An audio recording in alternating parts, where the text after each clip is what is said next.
हल संधि प्रकरण हम लोगों का चल रहा है। हल संधि में दो संधियों का विचार हुआ है। पहली संधि हुई है ष्टुत्व संधि और दूसरी संधि हुई है ष्टुत्व संधि। अब चलेगी जश्त्व संधि। क्या? जश्त्व संधि। लिख लीजिए,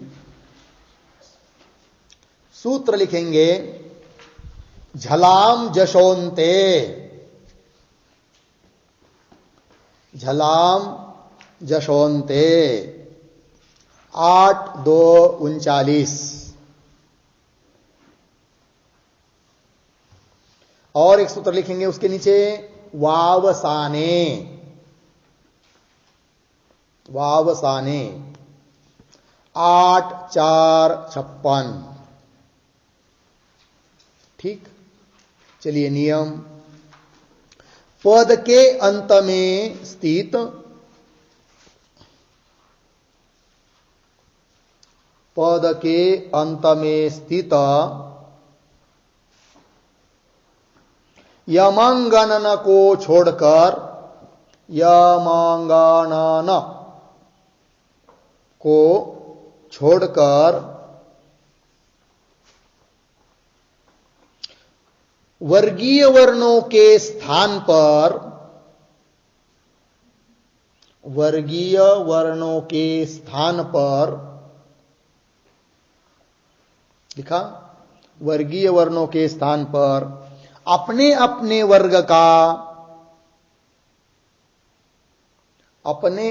वर्ग का तृतीय वर्ण होता है।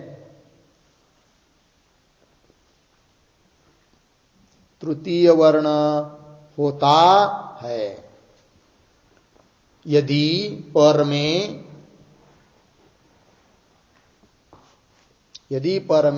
स्वर अथवा मृदु व्यंजन हो तो।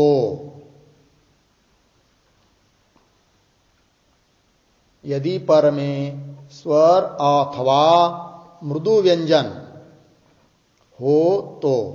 ठीक। उसी में और लिखेंगे, और यदि स्थानीभूत वर्ण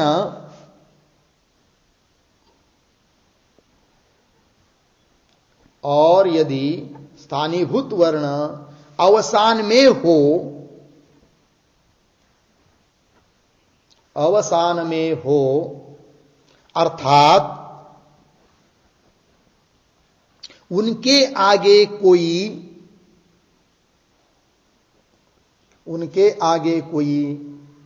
निमित्त न हो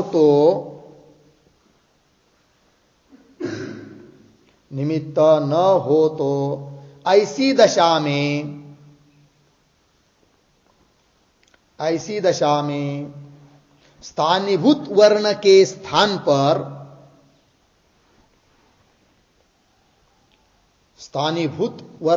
स्थान पर अपने वर्ग का प्रथम किंवा तृतीय वर्ण होता है। अपने वर्ग का प्रथम किंवा तृतीय वर्ण होता है। ठीक है जी। क्या क्या लिखा? क्या क्या समझ में आया इसमें? पद के अंत में चाहिए। कौन चाहिए पद के अंत में? वर्गीय वर्ण। वर्गीय वर्ण मतलब 5 वर्ग है। क वर्ग, च वर्ग, ट वर्ग, त वर्ग, प वर्ग, बराबर क च ट त प। तो वर्गीय व्यंजन। लेकिन वर्गीय व्यंजन भी कैसा? हाँ, यमंगनन को छोड़कर। मतलब कितने रहे फिर? कितने रहे?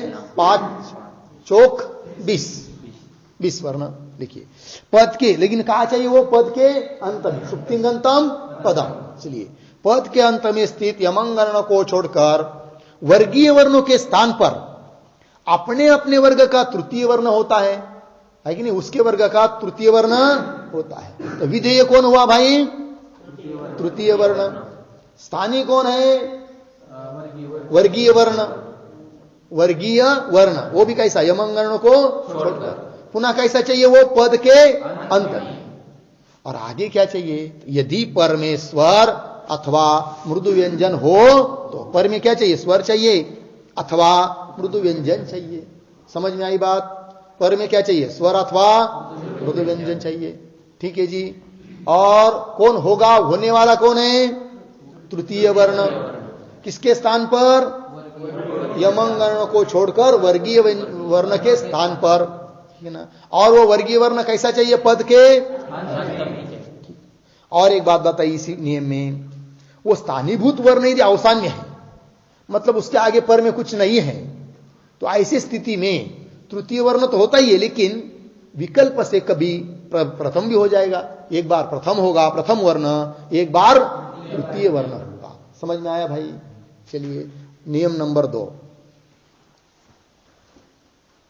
पद के अंत में शकार को डकार होता है। पद के अंत में शकार को डकार होता है यदि पर में स्वर अथवा मृदु व्यंजन हो तो।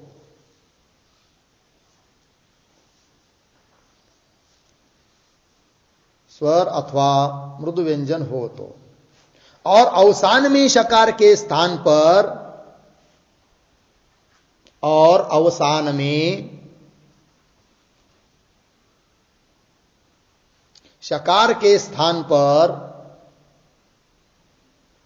डकार अथवा टकार आदेश होता है।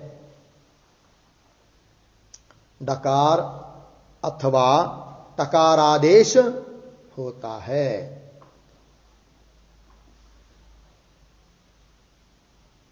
लग गया भाई। देखिए पद के अंतिम में समझ लीजिए कौन है, श आया। कौन सा श, मूर्धन्य शकार है कि नहीं। और उसके स्थान पर क्या होगा, फिर डकार होगा। कब, स्वर अथवा मृदु व्यंजन पर में हो।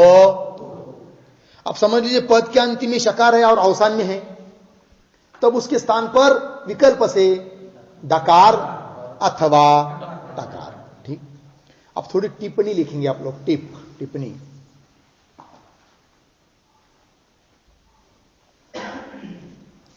सूत्रों में स्थानीभूत वर्ण का निर्देश के लिए, स्थानीभूत वर्ण का निर्देश के लिए झल प्रत्याहार लिया है। झल प्रत्याहार लिया है। किंतु उपर्युक्त नियमों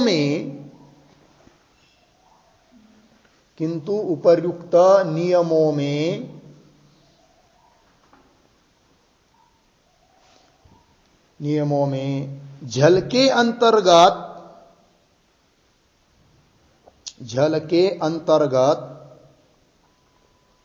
श स ह, श मतलब तालव्य श, स ह वर्णों का उल्लेख ही किया नहीं। वर्णों का उल्लेख ही किया नहीं। ठीक। आगे, इसका कारण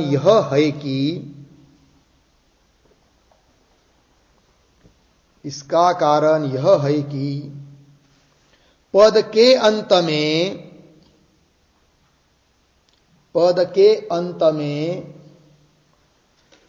शुद्ध रूप से श स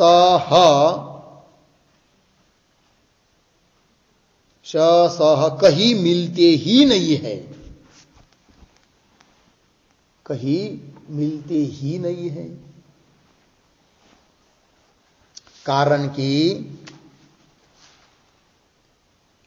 कि पदांत श को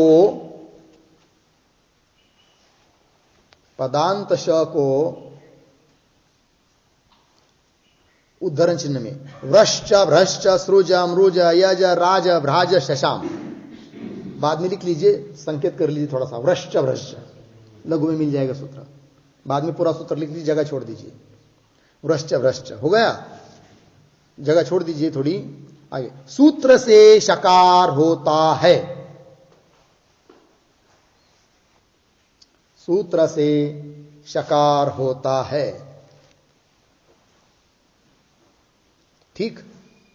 हाँ, पदांत सकार को, पदांत सकार को ससजिशो रुह सूत्र से, ससजिशो रुह सूत्र से रुकार हो जाता है,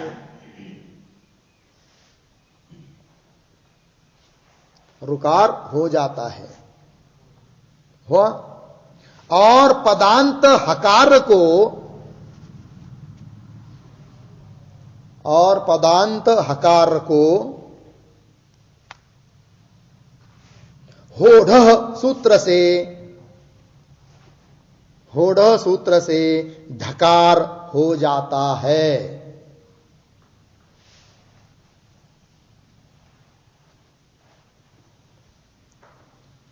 ठीक है। अतः झल के अंतर्गत आते हुए भी, झल के अंतर्गत आते हुए भी यहां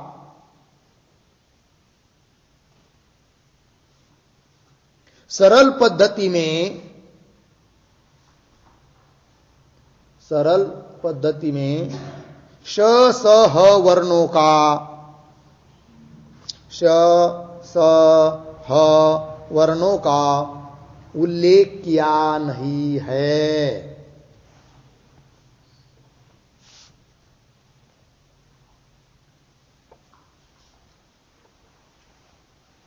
ठीक है जी, समझ में आया।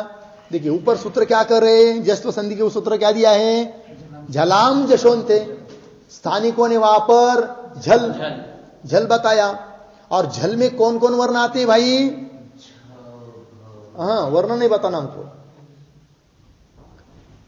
पहला दूसरा चौथा ऐसा कुछ बताओ, ऐसा नहीं क्रमशः बताना है, झल से शुरू आए ना तो क्रम से बताओ।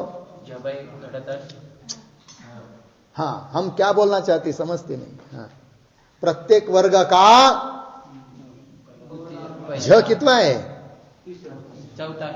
चौथा, प्रत्येक वर्ग का चौथा, प्रत्येक वर्ग का तीसरा, प्रत्येक वर्ग का दूसरा, प्रत्येक वर्ग का झबय घड़ाधस, जब गड़ाधस, ख फ छ ठ थ चटा तव, चटा तव, यहां तक आए। आगे कपाय शशस कपाय, यह तक ये हुए प्रत्येक वर्ग का पय, चौथा तीसरा दूसरा पहला, कपाय। आगे शशसर हल, शशसर हल मतलब श श स ह है कि नहीं, क्या क्या क्रम से बताओ भाई, श श ह, तो उनमें शकार का तो विचार किया नियम 2 और 2 में, किस किन किन वर्णों का विचार नहीं किया, झल में से हम लोगों ने श स ह, समझ में आई कि नहीं बात। 2 नियम लिखे कि नहीं ऊपर, जस्व संधि के कितने नियम लिखे, 2। पहले नियम में कितने वर्ण लिए, प्रत्येक वर्ग का चौथा लिया, तीसरा लिया, दूसरा लिया, पहला लिया, ठीक। और दूसरे नियम में शकार लिया, मूर्धन्य शकार लिया। फिर झल स्थानीय है, तो झल में से कौन कौन छूटे, श स ह। अब किसी को संदेह हो जाएगा कि भाई सूत्र तो कह रहा है झलाम जशवंते, स्थानीय तो झल है, और नियम 2 बताए तो उसमें तो श लिया नहीं, स लिया नहीं, और ह भी लिया नहीं, क्यों, प्रश्न होगा कि नहीं। तो फिर चुकी का व्याकरण है, ऐसा कोई समझेगा, इसलिए टिप्पणी लिखना पड़ी। क्या लिखा टिप्पणी, पढ़ेंगे कि सूत्रों में स्थानीभूत वर्ण का निर्देश के लिए झल प्रत्यार लिया है, बराबर। स्थानीभूत वर्ण किसमें लिया है? झल में। किंतु उपर्युक्त नियमों में झल के अंतर्गत आते कौन? श स ह भी, किंतु उसका उल्लेख ही नहीं किया। वही झल के अंतर्गत श स ह वर्णों का उल्लेख ही किया नहीं। बात समझ में आ रही है भाई? हाँ, शिवराम महाराज क्या कह रहे हैं, हम लोग समझ में आ रहा है सबको? आगे इसका कारण यह है कि क्यों नहीं लिया श स को, स ह को ऊपर के दो नियमों में, उसका कारण दे रहे। इसका कारण यह है कि पद के अंत में शुद्ध रूप से श स ह कहीं मिलते ही नहीं है कि नहीं? हमको नियम क्या है? पद के अंत में झल चाहिए ना, लेकिन श स और ह पद के अंत में शुद्ध रूप से कहीं मिलते? बोले क्यों नहीं मिलते हैं? उसका कारण भी बता रहे। देखिए क्योंकि कारण की समझ लीजिए कहीं पर पद के अंतिम में श आया। कौन आया? तालव्य श आया, तुरंत सूत्र आ जाता है, दौड़ के आ जाता है सूत्र। कौन सा? भ्रश्य भ्रश्य, क्योंकि उनको उसको देखा नहीं जाता है, वो सहता नहीं है, सहन नहीं कर पाता है। वो क्या नहीं सहन कर पाता? पद के अंतिम में श उसको दिखाई दिया, वो सहन नहीं कर पाता है। तुरंत वह आकर उसको क्या कर देता है? वो क्या कर देता है? मूर्धन्य शकार उसको बना देता है। तो शुद्ध श रहा क्या? नहीं रहा, इसलिए नियम में नहीं लिया। समझ में आया? अब बोलेंगे भाई फिर पद के अंतिम में तो स हो सकता है, फिर स को क्यों नहीं लिया? बहुत सारे पद होंगे पद के अंतिम में स। तो उसका भी उत्तर दिया। क्या उत्तर दिया? पद के अंतिम में कई परिधि स दिखता है तो उसको किसको सहन नहीं होता? स सहिष्णु रू को। वो आ जाता है और उसको क्या करता है? उसको भगा देता है और उसके स्थान पर बिठा देता है। किसको? रू को, है कि नहीं? स को भगा देता है और रू को कहां पद के अंतिम में स शुद्ध रूप से मिलेगा? नहीं मिलेगा। अच्छा, बोलेंगे भाई फिर ह क्यों नहीं लिया? ये भी प्रश्न है कि नहीं? पद के अंतिम में ह, तो उसका भी उत्तर दिया। पद के अंतिम में ह शुद्ध रूप से कहीं भी मिलता नहीं, क्योंकि पद के अंतिम में कहीं पर ह दिखाई दिया तो तुरंत आ जाता है कौन? कोढ़। और क्या करता है? हकार को भगा देता है मार मार के और उसके स्थान पर हकार को बिठा देता है। तो शुद्ध रूप से ह मिलता है क्या? इसलिए उसको लेने की जरूरत ही हुआ। टिप्पणी नंबर 2 लिखिए। ये कोई ना भी थोड़ी सी दूसरी लिखिए और एक टिप्पणी नंबर 2। इस संधि का फल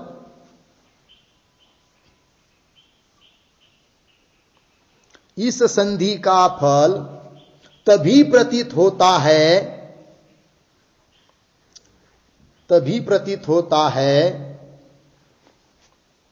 जब पर में अश लिखिए ना, लिखा शव कौन सा? तालव्य अश, कौंस में लिखिए स्वर और हश, कौंस बंद, स्वर और हश ऐसा लिखना है कौंस में, कौंस बंद। आगे लिखिए कौंस बंद करके, आगे लिखिए हो, पूर्ण विराम दीजिए, पुनः आगे लिखते हैं। खर यदि पर में आता है तो खर यदि पर में आता है तो खरीच सूत्र के खरीच सूत्र इसके कार्य को नष्ट कर देता है। इसके कार्य को, इसके मतलब कौन से में लिख सकते हैं? जस्त्व संधि। इसके कार्य को नष्ट कर देता है। अतः स्वर और हर्ष पर हो, अतः स्वर और हर्ष पर में हो ऐसा नियम में लिखा है, ऐसा नियम में लिखा है। ठीक, उदाहरण जगत अधिक तिष्ठति, जगत अधिक तिष्ठति लिखा। यहां झलाम जशोन्ते सूत्र से झलाम जशोंते सूत्र से जगत के त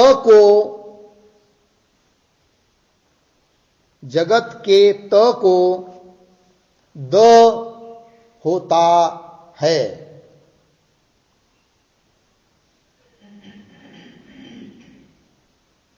लिखिए कौंस में जगद अधिक तिष्ठति, स्थिति हुई जगद द जगद अधिक तिष्ठति। पुनः पुनः खरीच सूत्र से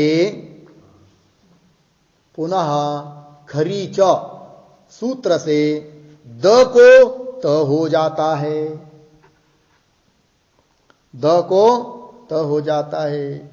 तो लिखिए कौंस में लिखिए चाहे कैसा, जगत अधिक तिष्ठति, जगत अधिक तिष्ठति।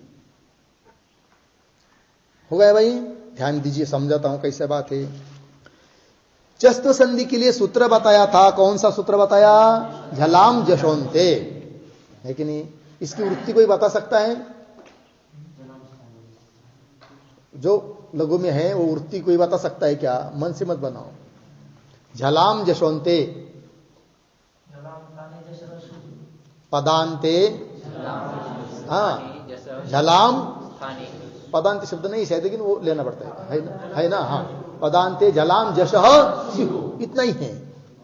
क्या अर्थ क्या है सूत्र का, पद के अंत में जल के स्थान पर जश हो, इतना ही अर्थ किया है। आगे कुछ चाहिए ऐसा लिखा है क्या, वहां पर में कुछ चाहिए ऐसा लिखा है क्या, नहीं, केवल क्या चाहिए, पद के अंतिम में जल चाहिए, उसको जश हो जाता है, तृतीय हो जाता है, इतना ही लिखा है ना। आगे कुछ चाहिए ऐसा लिखा है क्या। लेकिन हम लोगों ने जो नियम बनाए उसमें क्या लिखा, पर में क्या चाहिए, स्वर अथवा मृदु व्यंजन लिखा है कि नहीं। अभी नियम लिखे ना पहले दो, क्या लिखा है, पर में क्या चाहिए, स्वर अथवा मृदु व्यंजन चाहिए। फिर ये कहां से लाया आपने, कैसे लिखा, संभ्रम होगा कि नहीं। तो उसका उत्तर इस टिप्पणी में दिया है, टिप्पणी पढ़ते हम लोग, देखिए। इस संधि का फल तभी प्रतीत होता है, अभी टिप्पणी लिखी ना, इस संधि मतलब कौन सी संधि, जस्त्व संधि। इस संधि का फल तभी प्रतीत होता है जब, कब, पर में कौन चाहिए, अश, अश में क्या क्या आते हैं, स्वर और हस, हस मतलब मृदु व्यंजन। देखिए भाई, प्रत्याहार 14 सूत्रों को सामने लाइए तो उसका दो विभाग हो जाएगा। अश एक हुआ है कि नहीं, जब अगड़ दश शतक, और आगे क्या है, ख शुरू हुआ, और अंतिम वर्ण कौन है, इत वर्ण र, तो खर। तो पूरे वर्णमाला का हम लोगों ने दो विभाग कर दिया थोड़ी देर के लिए, अश और खर। क्या जी, अश और खर। अब ये जस्त्व संधि का नियम बताते समय पर में कौन चाहिए ऐसा लिखा है, अश मतलब स्वर और हश, उसका विभाग कर दिया, स्वर और मृदु व्यंजन, क्योंकि मृदु व्यंजन हश में आते हैं, ठीक है ना जी, स्वर और मृदु व्यंजन। अर्थात पर में कौन नहीं चाहिए, खर नहीं चाहिए, ये तात्पर्य हुआ है कि नहीं, खर नहीं चाहिए। क्यों भाई, यदि खर पर में आता है, समझ लीजिए, ध्यान दीजिए, पद के अंतिम में झल आया कहीं पर, क्या, पद के अंतिम में झल और पर वर्ण आया है खर, पर वर्ण क्या आया है, खर। तो क्या करना पड़ता है, झलाम नहीं, झलाम जशोंते से पहले पद के अंतिम में जो झल है उसको जश करना पड़ता है, पुनः खरीच लाकर उस जश को पुनः क्या करना पड़ता है, चर करना पड़ता है, मतलब प्रथम वर्ण करना पड़ता है कि नहीं। कितना द्राविड़ी प्राणायाम हुआ है कि नहीं, फल क्या निकला, इतना करते हुए भी तात्पर्य क्या निकला, नहीं समझ में आ रहा है आपकी बात। देखिए मैं क्या कर रहा हूं, लग रहा है कि नहीं, विचार कीजिए क्या स्थिति है। नियम यह हुआ है कि पद के अंतिम में झल चाहिए और पर में क्या चाहिए, स्वर अथवा मृदु व्यंजन अर्थात अश। यद्यपि ऐसा सूत्र में लिखा नहीं है, लेकिन एकदम सरलता से कैसा ज्ञान हो जाए, द्राविड़ी प्राणायाम न करना पड़े, इसलिए इस पद्धति से हो रहा है सब, ठीक है ना। तो इसका मतलब पद पर में कौन नहीं चाहिए? खर। यह भी समझ लीजिए हम लघु के अनुसार या जो पद्धत है व्याकरण शास्त्र की पाणिनि पद्धत उसके हिसाब से करेंगे तो क्या करना पड़ता है? समझ लीजिए पर में खर आया, पर में क्या आया? खर आया। उदाहरण दिया है क्या? जगत तिष्ठति, तो जगत पद है, तो जगत इस पद के अंतिम में कौन वर्ण है? त, जो कि झल में है, बरोबर, झल में है, पद के अंतिम में भी है, और पर में आया कौन? खर, तो खर में आता है। अब क्या करना पड़ता है? यहां झलाम जशवंते सूत्र लाओ, फिर क्या करो? जगत के अंतिम त को द करो, ठीक है। उतने पर रुक नहीं सकते, पुनः सूत्र लाना पड़ता है। क्या? खरीच, और खरीच लाकर क्या करेंगे? द को पुनः त करेंगे, तो क्या स्थिति हुई? जगत तिष्ठति। क्या फायदा? वैसे कि वैसे ही आया हुआ है, फिर क्यों इतना दिमाग खराब हुआ किया? समझ में आ रहा है कि नहीं? हाँ, इसलिए सीधी बात पुनः डबल क्या हो जाता है? जगत तिष्ठति हो जाता है ना। इसकी अपेक्षा झल को तभी तृतीय वर्ण करो, जश करो, पर में खर न हो, अर्थात अश हो, अर्थात स्वर और मृदु व्यंजन हो, तभी करो। समझ में आ रहा है कि नहीं? क्या हो रहा है? नहीं समझ में आ रहा है? बात समझ में आ रही कि नहीं? क्या कह रहा हूं? झल को तृतीय तभी करो, कब? जब पर में स्वर अथवा मृदु व्यंजन रहेगा, तब कोई दिक्कत नहीं है, सब जगह काम चलेगा, कहीं भी लिख सकते हैं, कोई तोड़ मोड़ नहीं, पुनः वापस लाना नहीं पड़ता है। समझ में आया कि नहीं? इसलिए वो नियम लिखा है। समझ में आया? चलो टिप्पणी पढ़ते हैं, दूसरी टिप्पणी। इस संधि का फल तभी प्रतीत होता है जब पर में अश हो, अश मतलब स्वर और हश, अर्थात स्वर और मृदु व्यंजन हो। आगे लिखा है खर यदि पर में आता है, समझ में आया ना? खर मतलब प्रत्येक वर्ग का दूसरा, पहला श श स, ठीक है ना? खर में कितने आते? 13।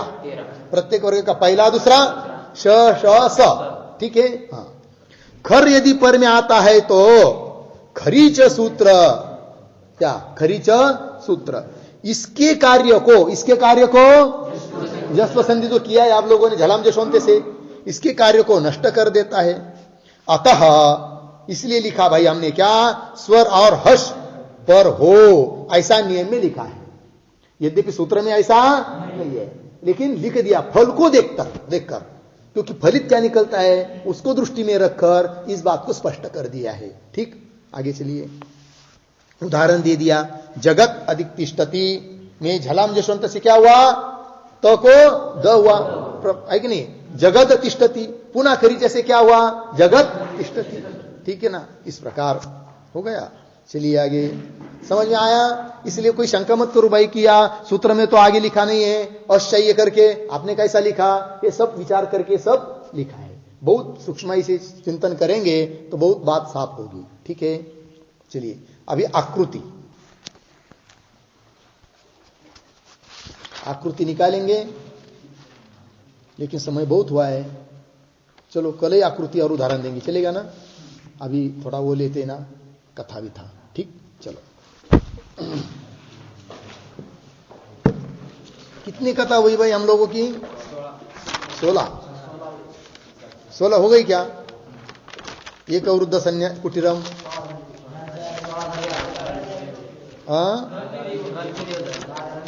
तो 16 हो गई ना, 17 नहीं हुई। हाँ 16 हुई, तो 17वीं कथा लिखिए भाई।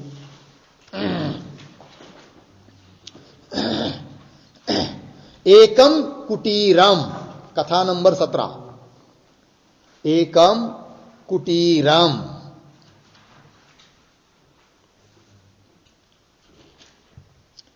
वृद्ध सन्यासी, वृद्ध सन्यासी क्या हुआ? दीर्घ कालात् क्रियमाणम, दीर्घ कालात् क्रियमाणम लेखन कार्यम समाप्तम।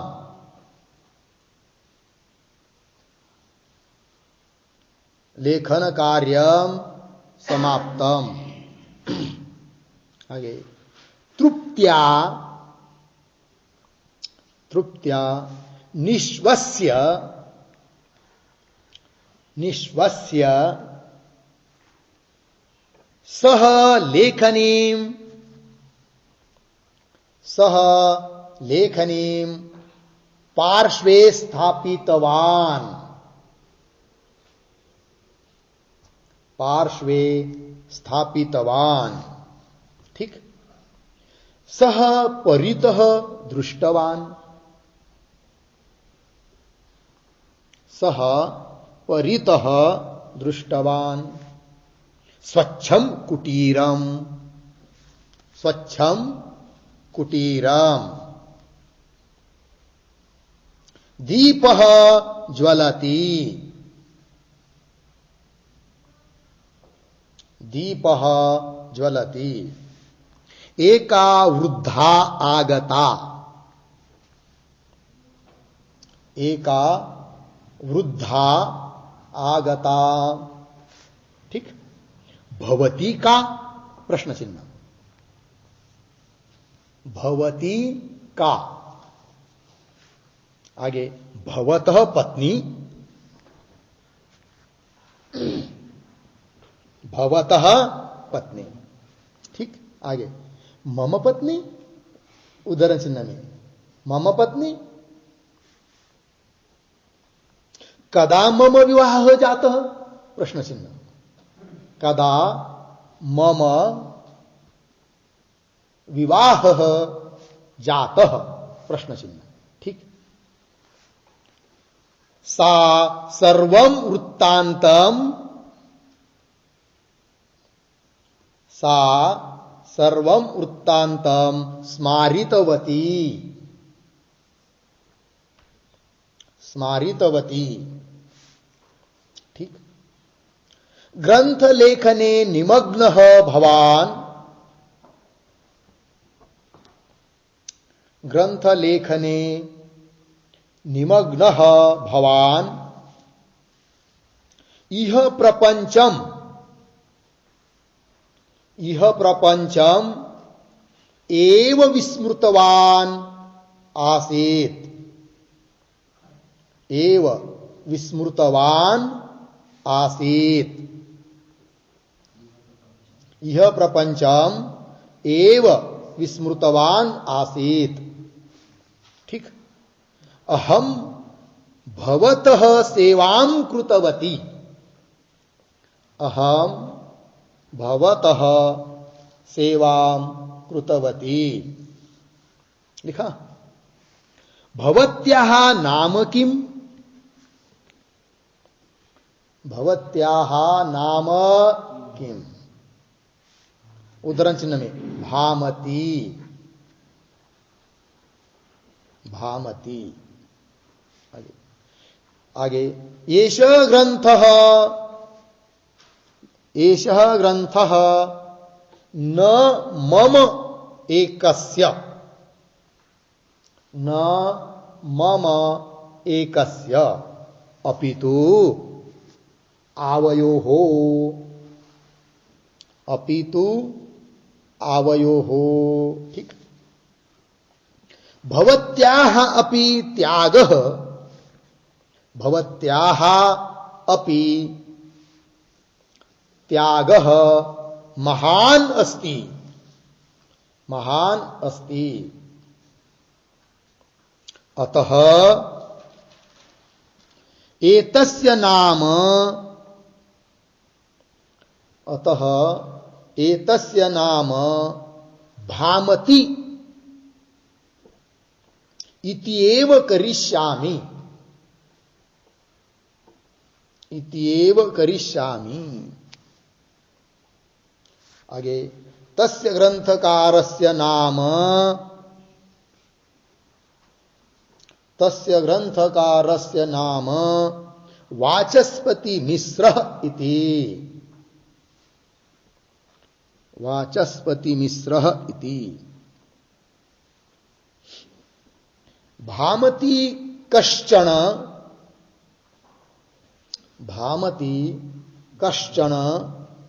वेदांत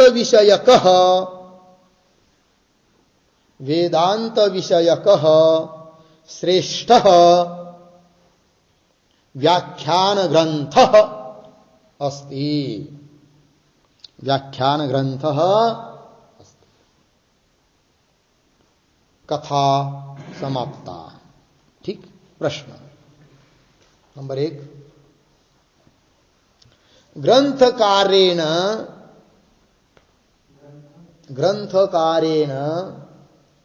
ग्रंथस्य नाम भामति किमर्थं स्थापितम्। भामति किमर्थं स्थापितम्। नंबर 2, किमर्थं स्थापितम्। नंबर 2, किम विषयकः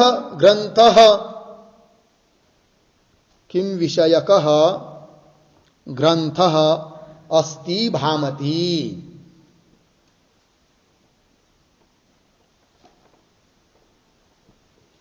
नंबर 3, स्वपत्न्याः नाम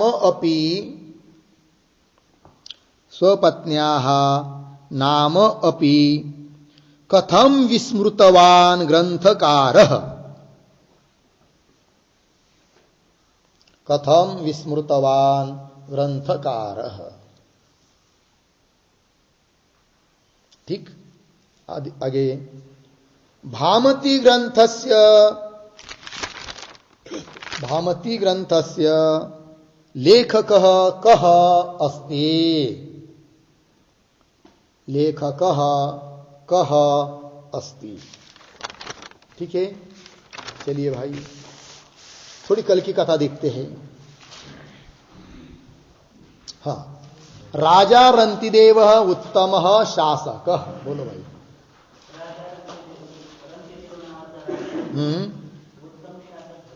उत्तम शासक होता।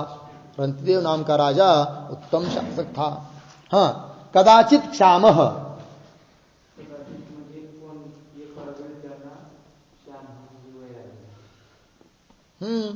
है कि नहीं। कदाचित क्षामः।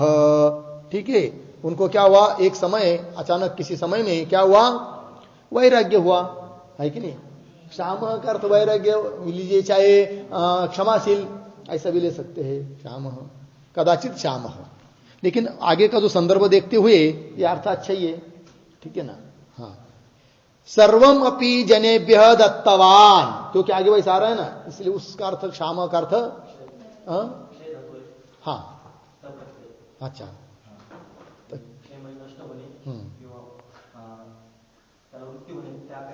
त्याग करण्याची वृत्ती होणं म्हणजेच वैराग्य झालं एक तरफ से। ठीक है ना। हाँ, हो गया ना भाई। क्षामः प्रत्यय कौन बताया, तो प्रत्यय का आया। क्षामः तो प्रत्यय का, दूसरा कुछ होगा। चलो, सर्वम अपि जनेभ्यः दत्तवान। हाँ, आगे। सर्व त्यांनी काय केलं, जनतेला दान देऊन टाकलं। जनेभ्यः कौन सी भक्ति है, कौन सी भक्ति, कौन सकता है। चतुर्थी बहुवचन। क्यों चतुर्थी बहुवचन हुआ, जिसको दिया जाता है उसकी चतुर्थी होती है कि नहीं। सर्वम अपि जनेभ्यः दत्तवान। हाँ, आगे। हाँ, कशाला, तो वास शब्द आया ना।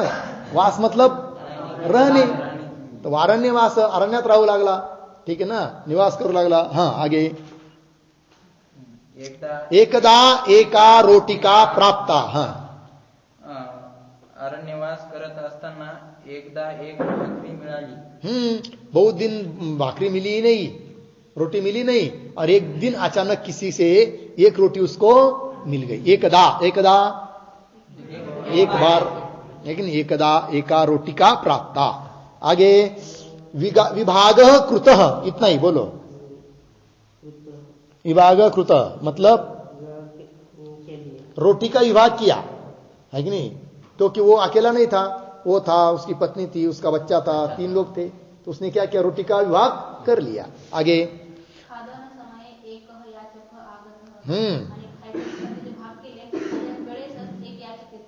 हाँ, खादन समय एक याचक आगत, खाते समय जेवायला बसायचं सुरुवात करायची तेवढ्यात एक याचक भिक्षुक मागणारा कोणीतरी आगत आला. ठीक आहे.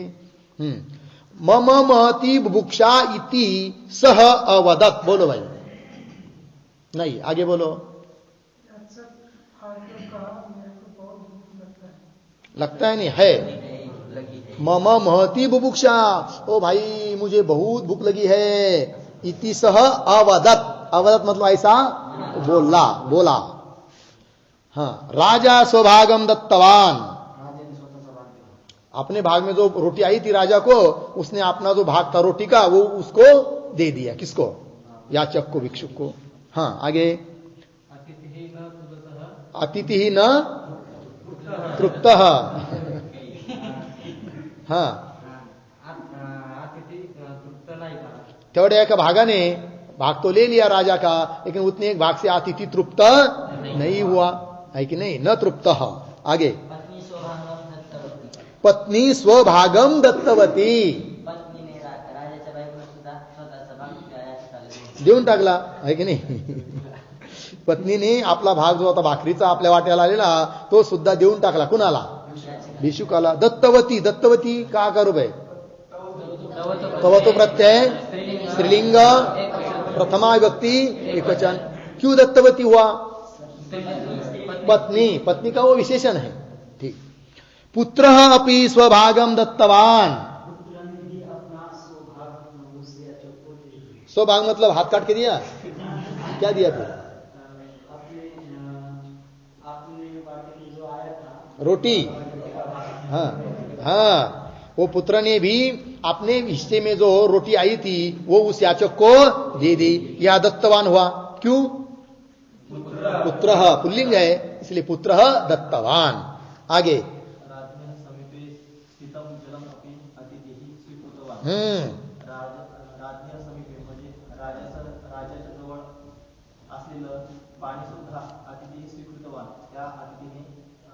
हाँ, ध्यान दो भाई शब्दों पर.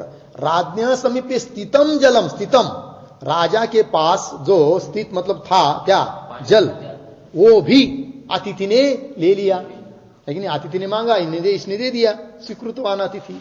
ये स्वीकृतवान किसका विशेषण है? राजा का कि किसका? हाँ, किसका? हाँ, याचक का है ना. आगे. राजा राज्ञी पुत्रश्च. आहाराभावात राजा राज्ञी पुत्र च मूर्छाम गताः. हाँ, बोलो. त्यांना ते जेवण मिळाल्यामुळे ते रात्री मूर्छित झाले. रात्री कुठं आलं इथं? आहाराभावात. आहार न मिला नहीं, क्योंकि वो जो एक रोटी कई दिन के बाद मिली थी वो भी ले दे दिया. किसको? याचक को. आहार अभावात. आहार न मिलने के कारण, पंचमी कारण बताने के लिए. राजा, राज्ञी मतलब उसकी पत्नी रानी, और उसका पुत्र मूर्छाम गताः मतलब मूर्छित हुए, है कि नहीं? मूर्छित होना मतलब बेशुद्ध हो गए. हाँ, आगे. बोलो.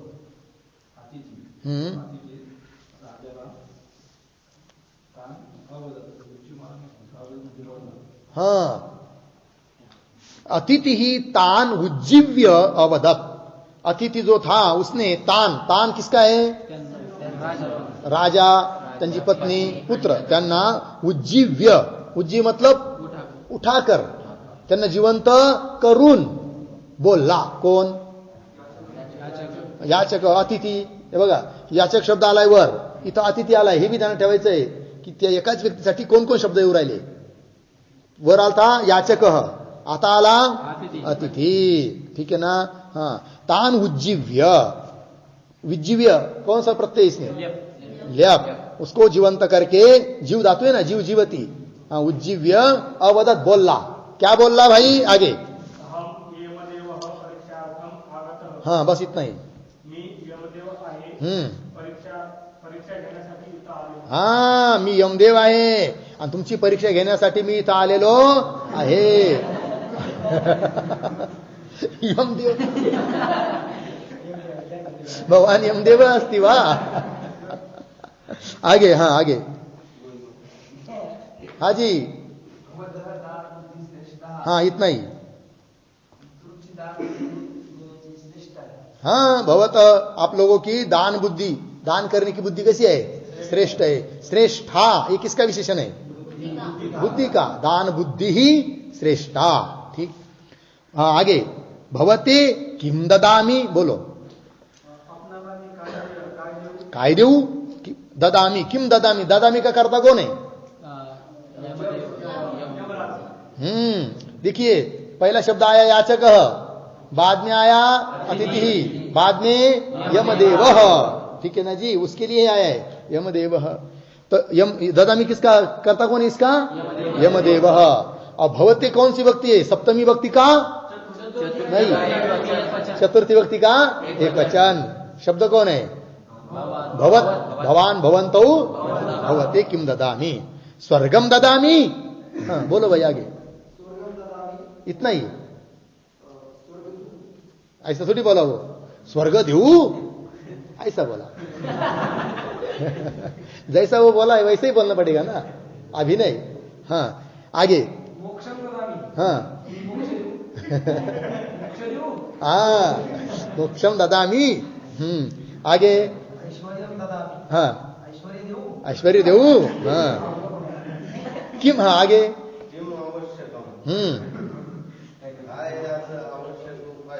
तुम्हाला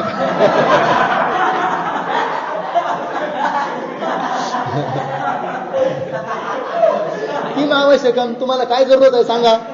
स्वर्ग पाहिजे का, मोक्ष पाहिजे का, ऐश्वर्य पाहिजे का, इति. हाँ आगे.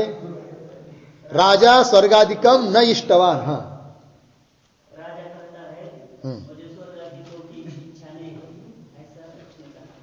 हाँ इसका और अच्छा और अर्थ कौन करता है इस वाक्य का? राजा स्वर्गाधिकम न इष्टवान. नहीं की. हाँ राजा ने स्वर्गाधिकों की इच्छा नहीं की. इष्टवान का है? तो धातु कौन है? इस धातु तवतु प्रत्यय प्रथमा विभक्ति एक वचन. हाँ पुल्लिंग में प्रथमा विभक्ति एक वचन. राजा स्वर्गाधिकम न इष्टवान. हाँ आगे. आगे बोलो भाई. इति पृष्ठवान. हाँ इष्टवान. हाँ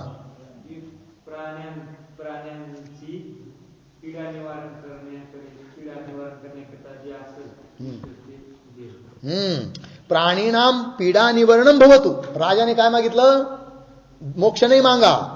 सॉरी हाँ राजा ने मोक्ष नहीं मांगा और ऐश्वर्य नहीं मांगा, स्वर्ग भी नहीं मांगा. फिर प्राणी नाम पीड़ा निवारणम भवतु. प्राणी मात्र जितने भी जगत में उनको जो पीड़ा हो रही, दुख हो रहा है कि नहीं, उनके पीड़ा दुख का क्या हो? निवारण हो जाए. इति इष्टवान. ऐसी इच्छा किया. किसने? राजा ने. हाँ आगे. तेन उक्त श्लोक. मतलब यानी एक श्लोक म्हटला. उक्त. उक्त का काय? तो प्रत्ययांत. हाँ वो प्रत्ययांत प्रथमा विभक्ती एक वचन. तेन श्लोक वो श्लोक बोलला. हाँ आगे. क्या श्लोक है भाई? न त्वहम कामये राज्यम. इतना बोलो. पदच्छेद करो. न तु अहम कामये राज्यम. अन्वय करो.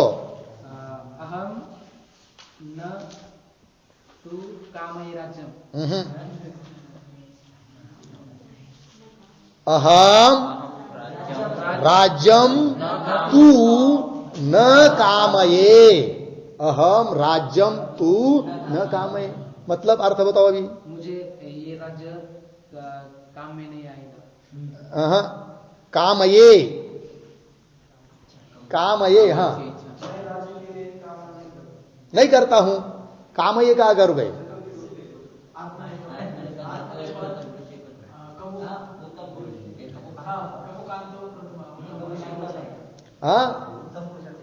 हाँ उत्तम पुरुष एक वचन. सेवते सेवेते सेवन्ते, सेवसे सेवेते सेवद्वे, सेवे कामये, है कि नहीं? हाँ, मैं राज्य की तो कामना नहीं करता हूं, इसलिए सब शब्द है ना अच्छी तरह से हम लोगों को करना है प्रत्यय वो लकारों में, ठीक है ना? हाँ, आगे न स्वर्गम ना पुनर्भवम, बोलो भाई किसका नंबर? स्वर्गम ना पुनर्भवम. राजा म्हणतो मला स्वर्ग नाही पाहिजे, मोक्ष मोक्ष ऐश्वर्य नाही पाहिजे. अन्वय करो ना, स्वर्गम न कामये, ये पीछे के दो पद सब जगह आएंगे, अहम कामये, न तो आया ही है, अहम स्वर्गम न कामये, अहम अपुनर्भवम न कामये, मैं स्वर्ग नहीं चाहता हूं और अपुनर्भव मतलब क्या है? अपुनर्भव का मतलब मोक्ष, पुनर्भव मतलब जन्म, पुनः जन्म होना, और अपुनर्भव मतलब मोक्ष. मैं मोक्ष भी नहीं चाहता हूं और स्वर्ग भी नहीं चाहता हूं और राज्य भी नहीं चाहता हूं. तीनों का निराकरण हुआ. हाँ, आगे कामये दुख तप्ता नाम प्राणिनाम अर्तिनाशनम, एक वाक्य बोलो.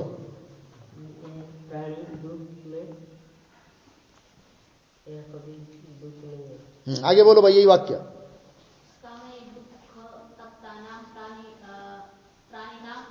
अन्वय प्राणिनाम आर्तिनाशनम नहीं, दुख तप्तानाम प्राणिनाम आर्तिनाशनम कामये. अर्थ बोलो अभी.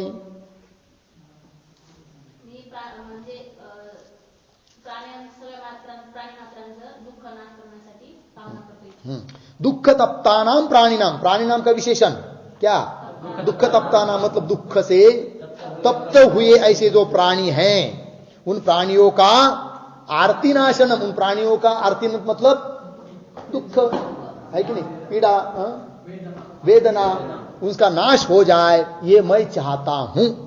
इति झल. हाँ, आगे बोलो भाई. अतिथि ही राज्ञे किम दित्सति, अतिथि ही राज्ञे किम दित्सति. हाँ बोलो आगे. दित्सति का आकार में पता चला, दित्सति.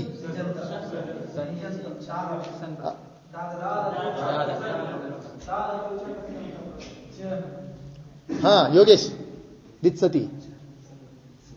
हाँ हाँ दित्सति धातु सन प्रत्यय. हाँ, सन लट सन सन दा धातु सन प्रत्यय लट लकार प्रथम पुरुष एक वचन, इसलिए मुद्दम दित्सति दिया था मैंने, ठीक है ना? दित्सति का अर्थ क्या होगा फिर? देना चाहता है. हाँ, इच्छार्थक है ना सन प्रत्यय, उन प्रत्ययों का अभ्यास में कम हो रहा है. दित्सति देना चाहता है, तो अतिथि ही राज्ञे किम दित्सति, प्रश्न का अर्थ क्या होगा? अतिथि राजा को क्या देना चाहता है, ये प्रश्न है. प्रश्न ही नहीं समझ में आएगा, उत्तर कौन लिखेगा? हाँ बोलो भाई.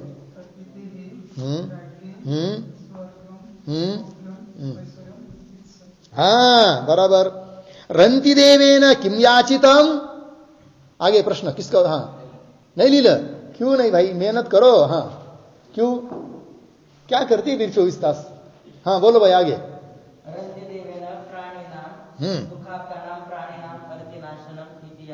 वाह, है कि नहीं? रंति देवेन दुख तप्तानाम प्राणिनाम आर्तिनाशनम याचितम. ठीक है जी. क्यों? प्राणिनाम पीड़ा निवारणम भवतु इति याचितम. आगे यमः किमर्थम आगत आसीत्, परीक्षार्थम आगत आसीत्. हाँ, याचकेन राज्ञ परीक्षा कीदृशी कृता.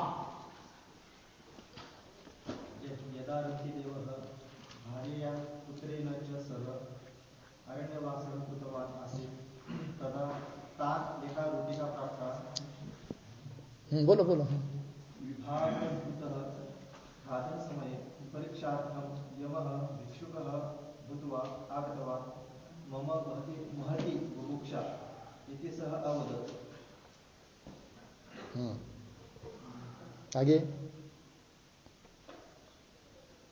राजा स्वभागं दत्तवान् अतिथिः न तृप्तः पत्नी स्वभागं दत्तवती पुत्रः अपि स्वभागं दत्तवान् अतिथि तृप्तः एतादृशी परीक्षा क्या याचकेन कृता। ठीक है, चलो भाई आगे का विचार कल। ओम पूर्णमदः पूर्णमिदं पूर्णात् पूर्णमुदच्यते पूर्णस्य पूर्णमादाय पूर्णमेवावशिष्यते। ओम शांति शांति शांति।